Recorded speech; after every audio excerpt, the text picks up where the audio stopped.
دوای 3 ساڵ لە ڕاگەاندنی سەرکەوتن بەسەر گروپی تێرۆریستی داعش لە عێراق بە سەرکەوتنی گەورە ناو دەبرێت، هێشتا مەترسیەکانی ئەو گروپە تێرۆریستیە ماوە و هۆشداریەکانیش لە ڕێخستنەوەی ڕیزەکانیان دەدرێت. داواکاری ئەم ساڵی لێپسراوانی عێراقیش ئەوەیە ئەو دەستکەوتەی لە دژی داعش بەدەست هاتووە پارێزگاری لێ بکرێت. شەوی 9 لەسەر 10 کانونی یەکەمی ساڵی 2017 با هەوڵی هێزە ئەمنیەکانی عێراق لە سوپا و پێشمەرگە و هێزەکانی بەرەنگاربوونەوەی تێرۆر و حەشدی شەعبی حەیدەر عەبادی سەرۆکوەزیرانی ئەو کاتێ عێراق ڕزگارکردنەوەی تەواوی ناوچەکانی وڵاتەکە و کۆتایی هاتنی گروپی تێرۆریستی داعشی ڕاگەیاند.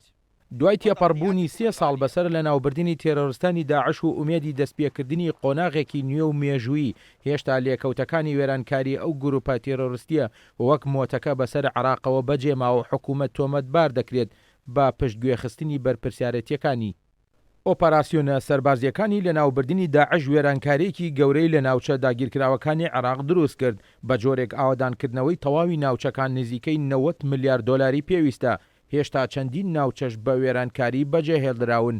بەپێی ئەو ئامارانەی چەند ڕوانگەیەکی عێراقی لە بەردەستیاندایە، لێپسراوان ڕەتی دەکەنەوە لە مووسڵ هێشتا هەزاران تەرم لەژێر دار و پەردووەکاندا ماون و نزیکەی 85 گۆڕ هەڵ نەدراونەتەوە کە گەورەترینیان لە شاری حەسفەیە و تەرمی زیاتر لە 10,000 کەسی لەخۆ گرتووە کە بەدەستی تێرۆریستانی داعش کوژراون، هاوکات زیاتر لە 1000 تەرم لە مووسڵی کۆن ماونەتەوە.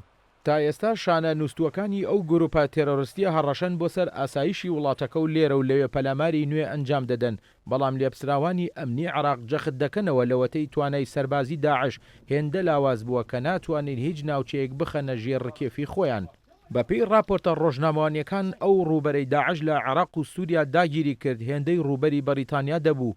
داعشیان خۆیان بە خۆیان دەوت دەوڵەتی ئیسلامی لە عێراق و شام، پاشان دەوڵەتی ئیسلامی گروپێکی تازە نەبوون، بەڵکو درێژکراوەی چەند گروپ و دەستە و باندێکی ئیسلامی تونڕەو بوون کە لە ناوچە جیاوازەکانی عێراق و سووریا هەبوون، بەتایبەت ئەو ناوچانەی لە دوای ساڵی 2003ەوە لە عێراقدا پێیان دەوترا سێگۆشەی سونی.